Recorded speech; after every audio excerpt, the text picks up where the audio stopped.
أهلا ومرحبا بكم إلى استاد فرنسا في عاصمة النور باريس. المواجهة الكبيرة في هذه الأوقات بين ريال مدريد ضد يوفنتوس. طابت أوقاتكم، معكم رؤوف خليف التعليق على مباراة اليوم.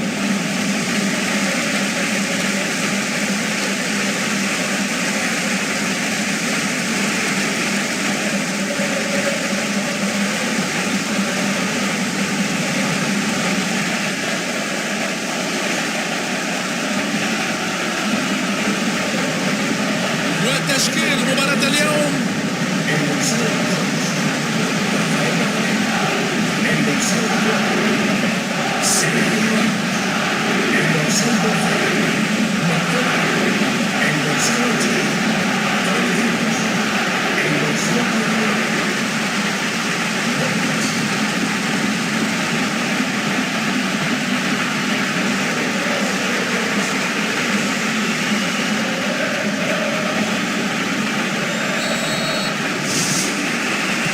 وركلة البداية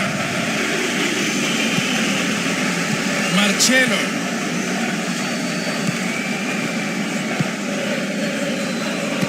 يلعبها بينية أرضية. ماركيزيو يبحث عن زميله.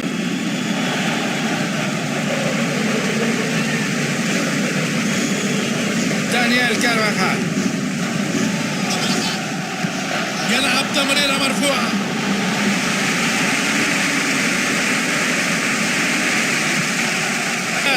وحظ الفريق جنبه المرارة. من سيستلم هذه التمريرة الطولية؟ يحاول تمريرة عبر الدفاع. بوجبا،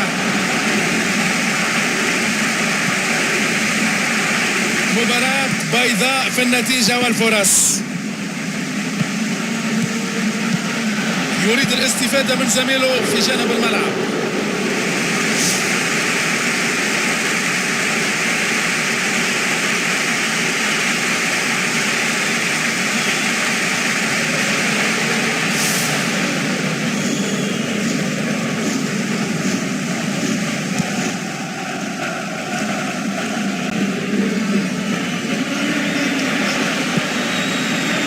ساندرو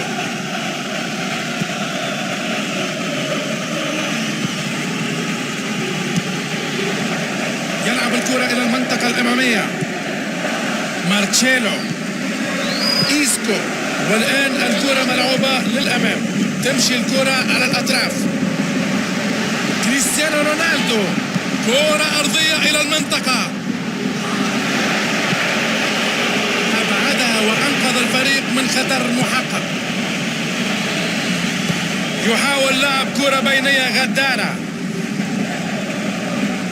بارزالي، كانت الخطورة قوية لكن واجهها بشكل رائع. توني كروس يحاول لعب الكرة لأحد زملائه في الهجوم. بوجبا، كوادرادو يلعبها إلى الأمام. كرة طولية إلى المساحة الفارغة. كرة طولية إلى الأمام. توني كروس، كرة طولية في المساحة الخالية. يقطع التمريرة. لقد حالفه الحظ هذه المرة، وبالطبع أتحدث عن يوفنتوس. ستتغير الأمور كثيرا وتزداد الإثارة إذا تمكن الآن أحد الفريقين من تسجيل هدف. يلعبها بينية أرضية. ساعدهم الحظ في تجنب الخسارة بعد هذه الهجمة عليهم. إيسكو يلعب كرة طولية. بونوتشي يلعب كرة إلى الأمام. بوجبا، كوادرادو، بوجبا، ها هو موراتا، وها هو ينطلق.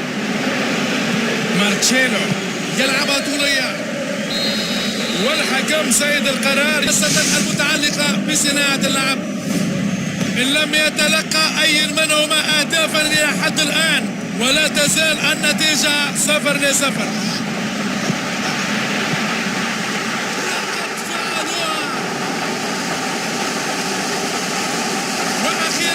يسجل الهدف. يمكن لتمريرة كهذه فتح دفاع المنافس إذا تمكن المستلم من فهم اللعبة. كان توقيتا مثاليا من بنزيما.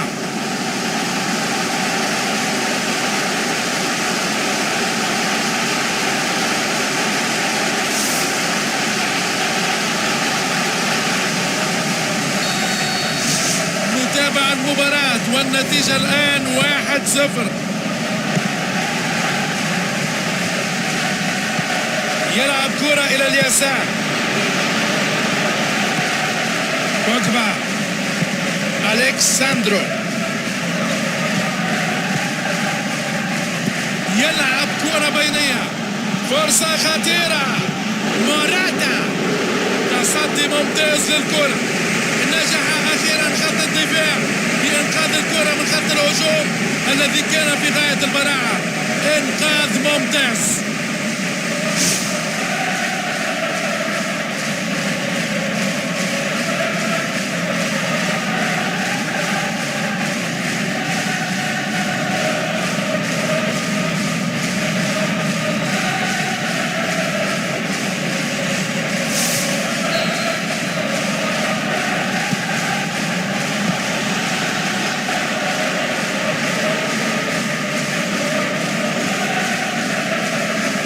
كرة دولية إلى الأمام. يزال الخطر مؤقتا.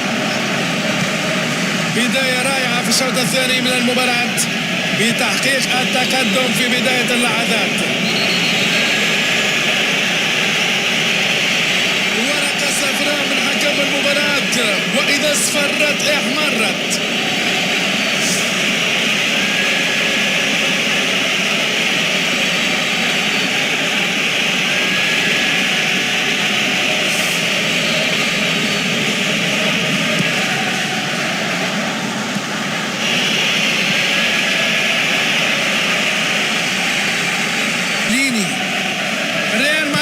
لا يستخدم دكة اللاعبين.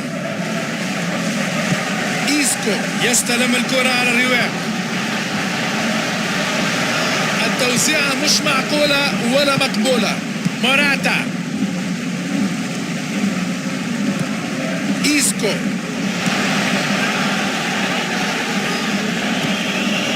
ريال مدريد أحرز هدفا مبكرا في الشوط الثاني. ريال مدريد يفتتح التسجيل.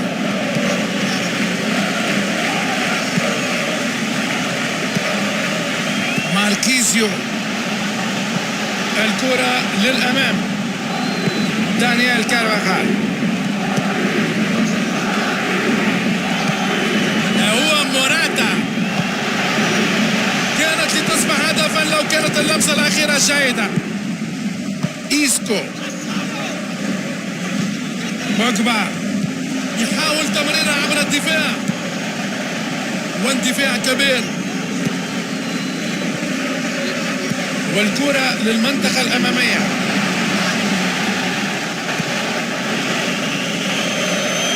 تجتاز الكرة الخط لتتحول إلى رمية تماس.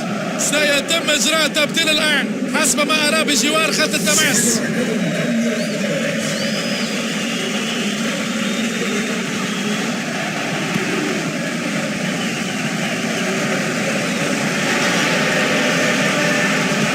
يلعب كرة طولية للمنطقة الأمامية، توزيع ناحية اليمين.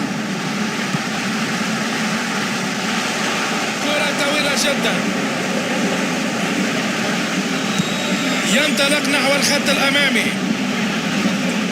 يحاول لعب كرة بينية غدارة. كوادو أساموا، دفاع قوي لا يعرف الرحمة، لا يمكن أن تعبر أو تمر بدون التغلب على هذا الاندفاع البدني الهائل. ركنية،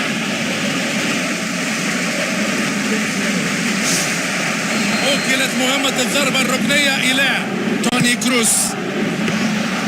يمسك الحارس الكرة. دقائق بل ثواني هي المتبقية من عمر المباراة ويتحقق لهم الفوز. يلعبها بينية أرضية. الهدف العالمي، إن هنا لحظة من لحظات الإبداع والإمتاع. عادوا إلى المنافسة في لحظات حاسمة. إنه فنان بارع. ألا تتفقون معي في هذا؟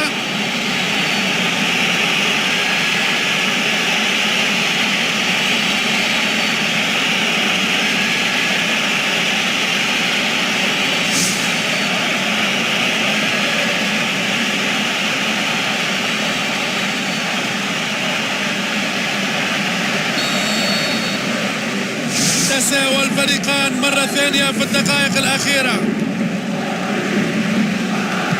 كرة على الجانب، يحاول فك دفاعات المنافس. ابعدي يا كرة وانتهي يا خطورة. شكل المنافس بعض الخطورة لكنه وجد كل تصدي. يقرر لعب كرة نحو خط الوسط. من يقدر على هذه التمريرة؟ والحارس يلعبها بعيدة عن مرماه. ها هي صافرة النهاية، وسنذهب إلى لحظات الحظ والمعاناة، وبالتأكيد أعني ركلات الترجيح. ركلات الترجيح، وهي فرصة لأحد الحارسين أن يصبح البطل، وكذلك فرصة لأحد المسددين. اصطدمت بالقائم، كانت قريبة للغاية لكن اصطدمت بخشبات المرمى. والحارس يتوقعها صح، لكن الكرة في الشباك. لو تسكن هذه الكرة الشباك تتعادل الكفة من جديد. ركلة ترجيح غير عادية، لا يمكن لأي حارس صدها. هذه هي الركلة الثانية، يلعبها في الجانب الأيسر. ارتمى الحارس في الاتجاه المعاكس، ضربة مذهلة. ليس من السهل التقدم وتسديد ركلة الجزاء بكل هذا النجاح وهذه الثقة. لعبها في القائم، تفوق على الحارس لكنه لم يتفوق على الخشبات. سوء حظ كبير. يتقدم ليسدد الكرة الرابعة لفريقه.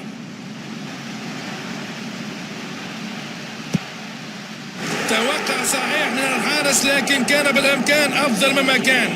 وهو المتخصص في الكرات الثابته. نادي رني ضي ارتمى الحارس في الاتجاه المعاكس، وهذه كرة جول. 3-3 والاجواء الناريه تشتعل. هي الطريقه المثاليه، تضع الحارس في زاويه وتصوب في الزاويه الاخرى. شيء كبير يا عمري حقيقه. أخيرا تهدي الفوز للفريق، وتؤكد هذه النتيجة أن الهدوء